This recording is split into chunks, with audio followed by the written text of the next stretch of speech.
ಬೆಳಗಾವಿ ಜಿಲ್ಲೆಯ ಯರಗಟ್ಟಿ ಪಟ್ಟಣಕ್ಕೆ ಗೃಹ ಸಚಿವ ಡಾಕ್ಟರ್ ಜಿ ಪರಮೇಶ್ವರ್ ಭೇಟಿ ನೀಡಿದರು. ಈ ವೇಳೆ ತಾಲೂಕಿನ ಸಮಸ್ತ ನಾಗರಿಕರು, ದಲಿತ ಮುಖಂಡರು, ರೈತರು ಅದ್ದೂರಿಯಾಗಿ ಸ್ವಾಗತಿಸಿದರು. ಕರ್ನಾಟಕ ರಕ್ಷಣಾ ವೇದಿಕೆ, ದಲಿತ ಪರ ಸಂಘಟನೆಗಳು, ಕರ್ನಾಟಕ ರಾಜ್ಯ ರೈತ ಸಂಘ ಹಾಗೂ ಪತ್ರಿಕಾ ಮಾಧ್ಯಮದವರು, ನ್ಯಾಯವಾದಿಗಳ ಸಂಘ, ಮಾಜಿ ಸೈನಿಕರ ಸಮನ್ವಯ ಸಮಿತಿ, ಕೂಲಿ ಕಾರ್ಮಿಕರ ಸಂಘಟನೆಗಳ ನೇತೃತ್ವದಲ್ಲಿ ಪೊಲೀಸ್ ಠಾಣೆಯನ್ನು ಶೀಘ್ರದಲ್ಲಿ ಪ್ರಾರಂಭಿಸಬೇಕೆಂದು ಮನವಿ ಸಲ್ಲಿಸಿದರು. ಈ ವೇಳೆ ಕರವೇ ಅಧ್ಯಕ್ಷ ರಫೀಕ್ ಡಿಕೆ, ದಲಿತ ಮುಖಂಡ ಸಂತೋಷ್ ಚನ್ನಮೇತ್ರಿ, ಸುರೇಶ್ ಭಜಂತ್ರಿ, ವಿಠಲಗೌಡ ದೇವರೆಡ್ಡಿ, ಅರುಣ್ ನೀಲಪ್ಪನವರ್, ಫಾರೂಕ್ ಕತ್ತಾರ್, ಅಬಿದ ಬೇಗ್ ಜಮಾದಾರ್, ಫಿರೋಜ್ ಖಾದ್ರಿ, ಮಂಜುನಾಥ್ ಬಾವಿಹಾಳ, ಸೋಮು ರೈನಾಪುರ, ಮಂಜುನಾಥ್ ಸಿದ್ದನಗೌಡ, ಹಸೇನ್ ಸಾಬ್, ಹುಸೇನ್ ನಾಯ್ಕರ್, ಸೂರಜ್ ಸಂಗುಳ್ಳಿ ಸೇರಿದಂತೆ ಅನೇಕರು ಉಪಸ್ಥಿತರಿದ್ದರು.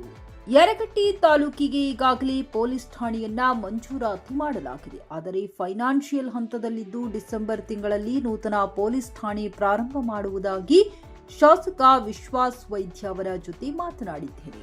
ಡಾಕ್ಟರ್ ಜಿ ಪರಮೇಶ್ವರ್, ಗೃಹ ಸಚಿವರು, ಕರ್ನಾಟಕ ಸರ್ಕಾರ. ವರದಿ ಫಿರೋಜ್ ಖಾದ್ರಿ, ಟಿವಿ11 ಕನ್ನಡ ವಾಹಿನಿ.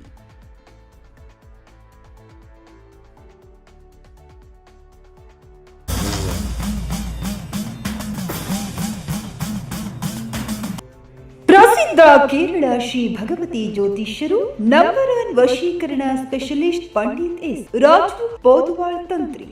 ಇವರು ಮಡಾಯಿ ಕಾವು ಭಗವತಿ ಭದ್ರಕಾಳಿ ಕೇರಳದ ಅಗೋಚರ ಶಕ್ತಿಯಿಂದ ಶತ್ರು ಸಂಹಾರ, ಸ್ತ್ರೀ ಪುರುಷ ಪ್ರೇಮ, ವಶೀಕರಣ, ಮದುವೆ, ಸಂತಾನ, ಅತ್ತೆ ಸೊಸೆ ಜಗಳ, ದಾಂಪತ್ಯ ಸಮಸ್ಯೆ, ಡೈವರ್ಸ್ ಪ್ರಾಬ್ಲಮ್, ನಿಮ್ಮವರೇ ನಿಮಗೆ ಶತ್ರುಗಳು, ಮಾಟ ಮಂತ್ರ, ದುಷ್ಟ ಶಕ್ತಿ, ಇನ್ನು ನಿಮಗೆ ಯಾವುದೇ ಸಮಸ್ಯೆಗಳಿದ್ದರೂ ಒಂದೇ ದಿನದಲ್ಲಿ ಶಾಶ್ವತ ಪರಿಹಾರ ಮಾಡಿಕೊಡುತ್ತಾರೆ.